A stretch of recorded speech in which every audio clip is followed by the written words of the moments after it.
Assalamu alaikum, how are you all? I hope you are having a wonderful time. In today's session, I am going to extend my previous debate of phonemic classification. In the previous session, I tried to concentrate on the combination of two vowel sounds, and that were in the form of diphthongs, which means that two vowels joined together making a one diphthong sound. Now, I am going to switch my explanation and exposition in the form of triphthongs. Now, what are triphthongs? Triphthongs are a combination of three vowel sounds.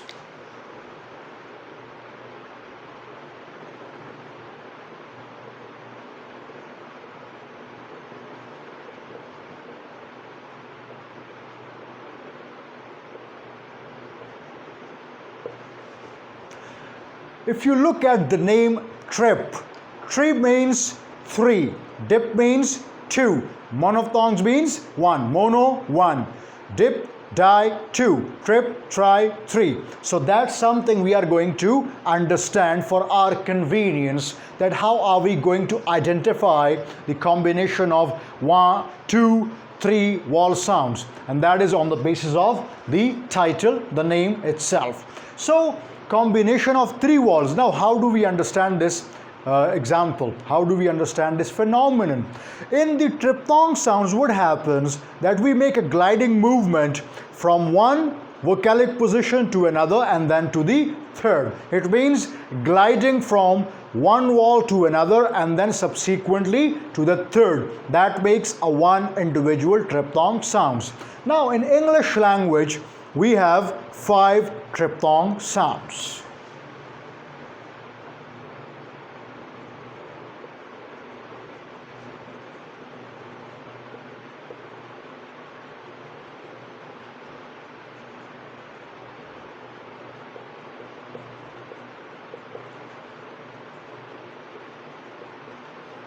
Or triphthongs in short.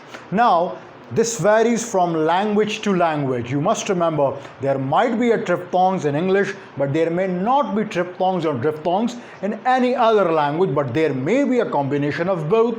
That can be explained later, but that can be debated as well. But right now, our focus is on English language, so we will not, you can say, digress or divert our attention from the triphthongs of English language. Now, I would be writing and listing the symbols one by one, and then I would explain them with regard to their respective examples, so that the actual pronunciation of these symbols are understood. So let's start our explanation of the symbols.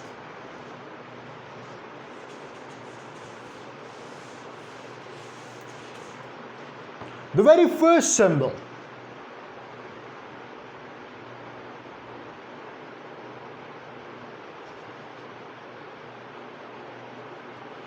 now this particular triphthong is pronounced like this individually as a distinct unit of vowels, like I, what?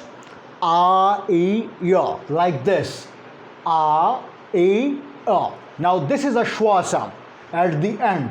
This is a schwa sound. So a.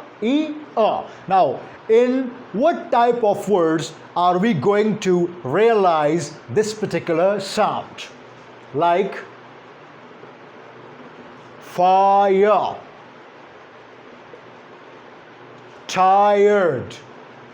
Now fire. Now this is something you are going to realize with regard to the respective examples. So the combination of three vowels. If I would, you can say, further explain this in the form of phonetic transcription, so I would give you an idea. We have a first sound at the initial position, and then we have a triphthong like this.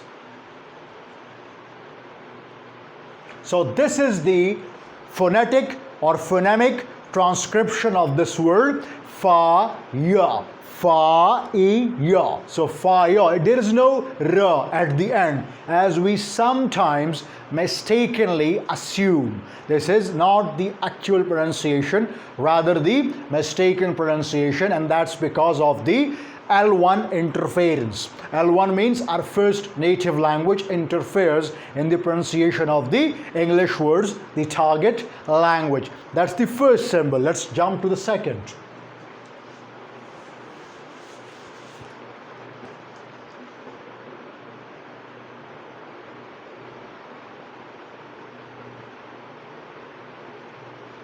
This one is a ya, like in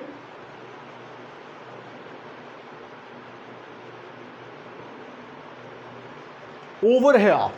After l, we have a ya. Let me write the phonetic transcription, you would realize it. We have a l at the initial position, and then we have a triphthong. There is no ra. This particular ra, the post vocalic ra, we call it ra at the post vocalic position.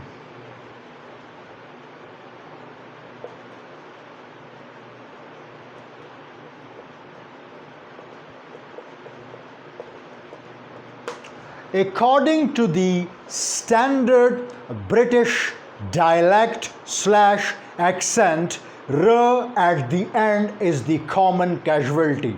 We do not, in most of the words, pronounce r at the end according to the standard British dialect, and we all follow British accent as standard. There are dialects in the British Isles where r is pronounced, but they are very minimal in number.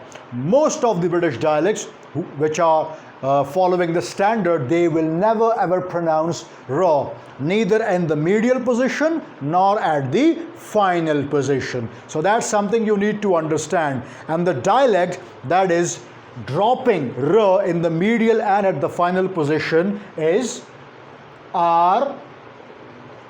And what is RP? Received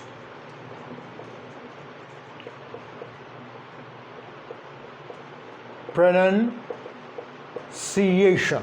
That's the standard where r is not pronounced, neither at the middle nor at the final position. The final one, post vocalic ra. So that's the second triphthong. Let's move towards the third.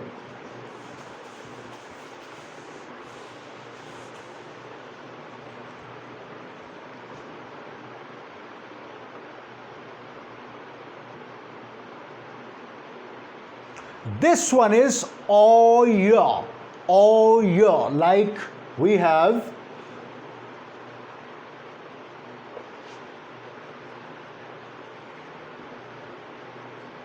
loyal, royal. So this oya, let me write the phonetic transcription.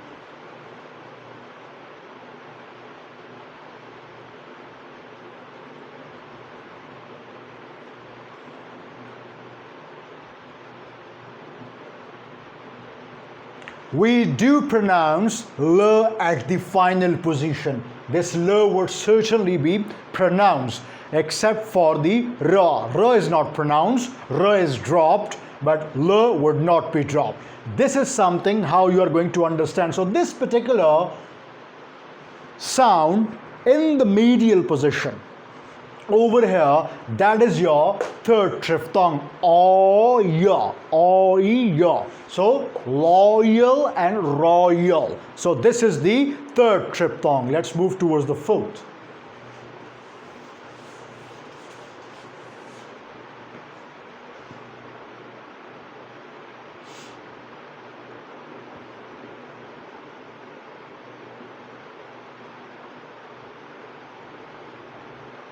Now this one is our. What? Our. Like in words. Our. Now over here, this H is not pronounced. It is silent. Rather, the subsequent alphabets would be pronounced in the form of phonemes, and that is our, our, our, our. So this is how you are going to understand that we have a triphthong over here. We have a triphthong over here, which is the combination of three vowel sounds. That's the fourth. Let's jump to the fifth.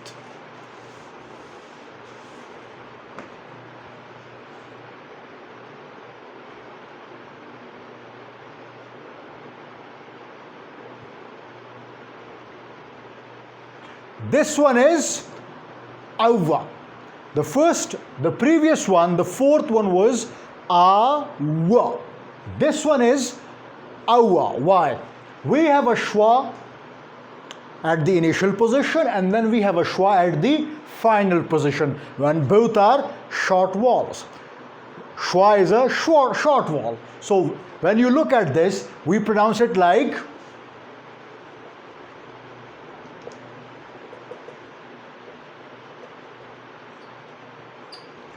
lova, vedova. So this over, this over sound over here is the fifth triphthong. Let me give you an advice regarding the triphthong sound. That at the end of every triphthong we have a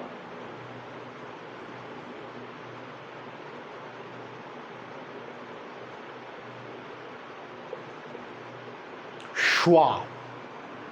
At the end of every triphthong sound, we have a schwa sound. That's a common factor in all the five triphthong sounds. So this was for today's class. In the next session, I would be jumping to phonology. Till then, take care. Remember me in your prayers. Do follow my channel and subscribe it. Thank you very much. God bless you all.